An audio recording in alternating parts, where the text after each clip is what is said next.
The present topic is Earth's magnetic field. Major elements are the magnetic elements at a place. These are called the magnetic elements at a place because if we know these parameters, we can completely describe the magnetic field at that place. Hence, these elements are called as magnetic elements at a place. There are three magnetic elements at the place. We are going to learn about each element one by one. Now, Earth's magnetic field. See here, this is our Earth, and this is the axis of the Earth, the geographical axis. ये कौन सी axis है? This is geographic axis of the Earth. जो magnetic axis है, pink line से मैंने दिखाया इसको, ये जोग्राफिकल एक्सिस से 11.3 डिग्री टिल्टेड है, मतलब ये इसके ऊपर डायरेक्टली कोइंसाइड नहीं करती। अब आप यहाँ पर एरोस देखिए, ये एरोस कैसे हो रहे हैं? नॉर्थ की तरफ एंटर हो रहे हैं और साउथ से बाहर निकल रहे हैं। ये बिल्कुल उल्टा है। अभी तक हमने क्या पढ़ा कि magnetic field lines they shot out from the north pole and enter into the south pole. यहाँ ये डिफरेंस क्यों दिखाया है? ये डिफरेंस है the direction which is shown by the compass needle. ये जो कॉम्पास नीडल के अंदर मैग्नेटिक डायपोल है, इसको जब हम अलाइन करते हैं, फ्रीली सस्पेंड कर देते हैं, तो इसका नॉर्थ पोल जिस तरफ डायरेक्टेड रहता है उसे हमने मैग्नेटिक नॉर्थ कहा है। तो इसका नॉर्थ पोल इस तरफ आता है, ज्योग्राफिकल नॉर्थ की तरफ, इसलिए इसको कौन सा डायरेक्शन दिया है? इसको मैग्नेटिक नॉर्थ कहा है और इसको कहा है मैग्नेटिक साउथ। इसको ज्यादा अच्छी तरह समझने के लिए हम ये मान सकते हैं कि जो हमारी मैग्नेटिक नीडल है, जो जिसको हमने माना था कि ये अंदर दबी हुई है, वो magnetic needle actually bar magnet जो है यहाँ दबी हुई है, उसका साउथ पोल इधर है और नॉर्थ पोल इधर है। तो ये जो मैग्नेटिक फील्ड लाइन है ये उसको जस्टिफाई करेंगी। अंदर कैसी जा रही है? साउथ टू नॉर्थ आती है। तो जो अंदर के मैग्नेट इस तरीके से होने की अजम्पशन के कारण ये जो बाहर वाला फील्ड है वो कैसे आ रही है? लाइन नॉर्थ से साउथ की तरफ। तो नॉमेनक्लेचर इसमें बस बदल दिया है। जिधर हमारा फ्रीली सस्पेंडेड नीडल का नॉर्थ पोल अलाइन करता है उसको मैग्नेटिक नॉर्थ कहा है और दूसरी वाले को मैग्नेटिक साउथ कहा है। This is all about the nomenclature of the this magnetic north and magnetic south pole. We define terms called as magnetic elements at a place. There are three magnetic elements at a place. Why do we call them as magnetic element at a place? Because if we know these three elements, we can completely describe the magnetic field at that point. First one of these magnetic element is the angle of declination.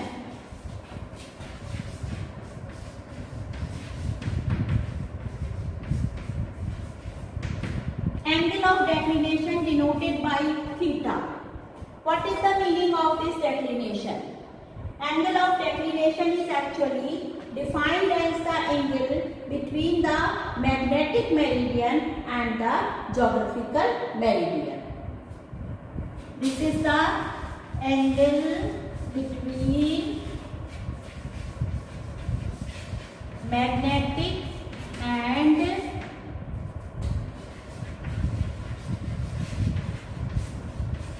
geographic meridian. Now, what is the meaning of magnetic meridian and geographical meridian? Magnetic meridian is a vertical plane which passes through the magnetic axis of the Earth. Earth की ये जो magnetic axis है, इन magnetic axis के कारण देखो Earth का ये जो है, ये तो क्या है? geographical equator है और इसी तरीके से जो magnetic equator है वो टिल्टेड होगा। This is magnetic equator.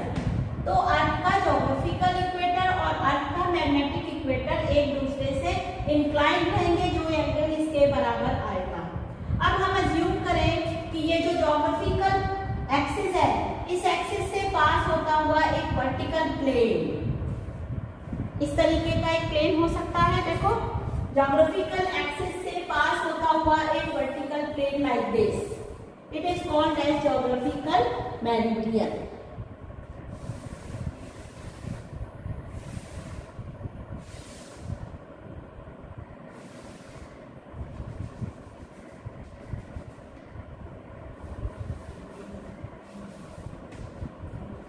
Let us suppose this is the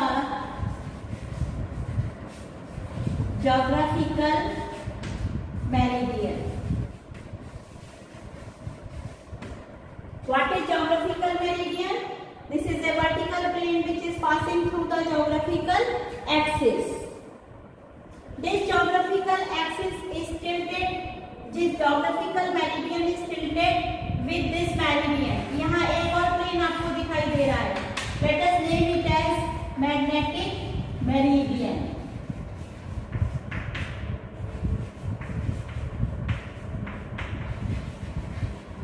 What is magnetic meridian? Magnetic meridian is a vertical plane which is passing through the magnetic axis. तो ये जो मेरिडियंस बन गए, ये दो वर्टिकल प्लेन्स हैं, एक तो ज्योग्राफिक एक्सिस से पास हो रहा है और दूसरा मैग्नेटिक एक्सिस से पास हो रहा है। इन दो मेरिडियंस के बीच में जो एंगल बन रहा है, the angle subtended between the geographical meridian and magnetic meridian is defined as angle of declination. और ये एंगल ऑफ डेक्लिनेशन अलग अलग प्लेसेस पर अलग अलग होगा। This is the first magnetic element at the place. The second one, it is the angle of inclination or angle of dip. Dip को मैं यहाँ डेल्टा से डिनोट कर रही हूँ। डिप या खाली डिप भी बोल सकते हैं इसको। अब देखो, अगर मैंने कोई फ्रीली सस्पेंडेड नीडल धागे के साथ लटका दी और सपोज उसने इस डायरेक्शन में अलाइन हो गई, तो ये जो डायरेक्शन ऑफ इंक्लिनेशन है यहाँ पर, ये अर्थ के टोटल मैग्नेटिक फील्ड बी को डिनोट करेगा। हम क्या करें, एक बार मैग्नेट को या कोई भी मैग्नेटिक डाइपोल को धागे से ऐसे रखकर पकड़ करके और लटका दे, तो ये क्या करती है, एकदम परफेक्ट हॉरिजॉन्टल नहीं हो करके क्या हो जाती है, थोड़ी सी तिरछी हो जाती है, टिल्टेड। तो ये जो इसका डायरेक्शन है, ये डायरेक्शन होता है अर्थ के टोटल मैग्नेटिक फील्ड का। मतलब इस डायरेक्शन में अर्थ का टोटल मैग्नेटिक फील्ड डिमॉन्स्ट्रेट हो रहा है। अब ये जो total value of the field है, इसके हम दो कंपोनेंट रिजॉल्व कर सकते हैं। एक तो हॉरिजॉन्टल डायरेक्शन में इसका हॉरिजॉन्टल कंपोनेंट, और दूसरा वर्टिकल डायरेक्शन में जो उसका वर्टिकल कंपोनेंट होगा। तो here also we can resolve, this is the total value of the magnetic field of earth. Total value of the magnetic field of Earth is resolved into its rectangular component. एक component इस तरफ आ गया, this is BH component, the horizontal component, और दूसरा इस तरफ आ गया, this is BV, the vertical component. If we suppose that this total field is making an angle of dip equal to delta with the horizontal component, अपने horizontal component के साथ जो अर्थ की टोटल मैग्नेटिक फील्ड है, वो ये जो angle बना रही है, ये एंगल होता है angle of dip. So how do we define this angle of dip? Angle of dip is the delta. It is the angle which is made between total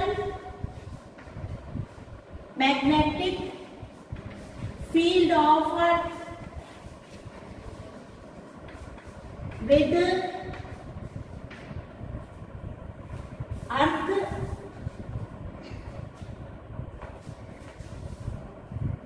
and total magnetic field of earth and its horizontal component.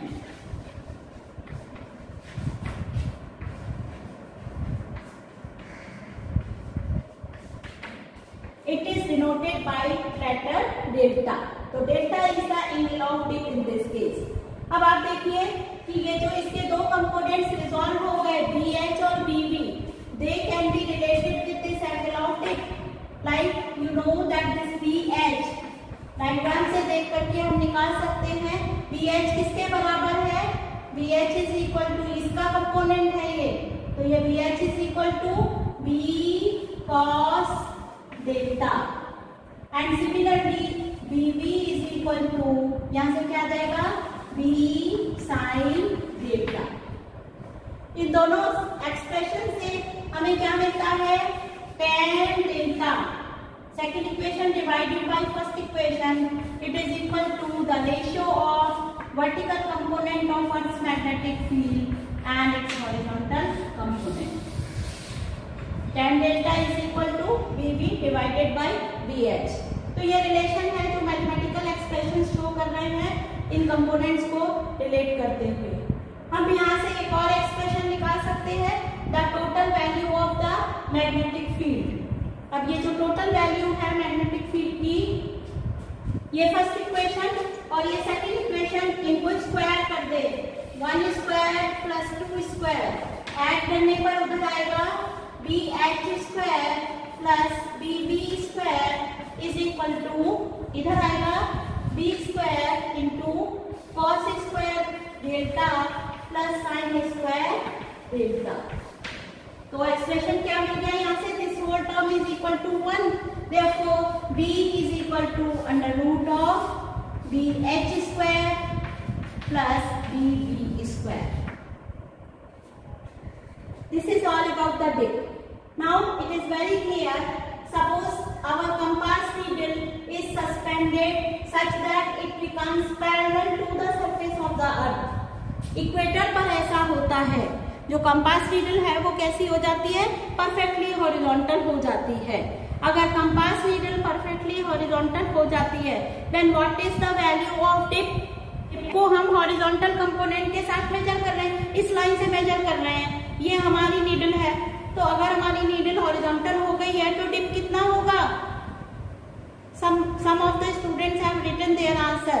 Very good. It is 0 degree. So dip at equator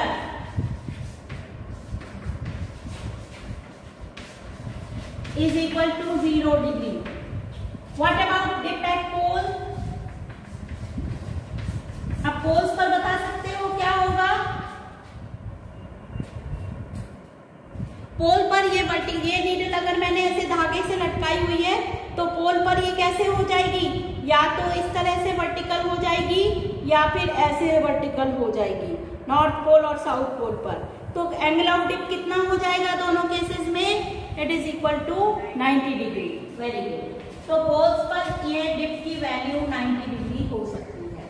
अच्छा, ऐसा वो कौन सा dip है जब हम कह सकते हैं कि BV is equal to BH हो जाए, दोनों कंपोनेंट्स बराबर हो जाए, वर्टिकल और हॉरिजॉन्टल. कौन से एंगल पर ये दोनों कंपोनेंट्स बराबर हो जाएंगे. यहाँ पर हमने tan delta is equal to BV upon BH को बंद कर दिया, तो delta is equal to 45 degree.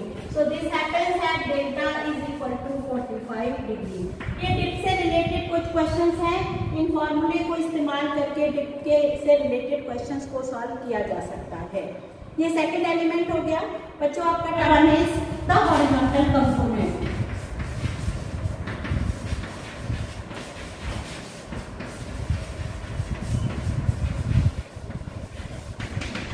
Horizontal component को हमने BH से शो किया है. How is it defined, it is the component of magnetic field of earth in along horizontal.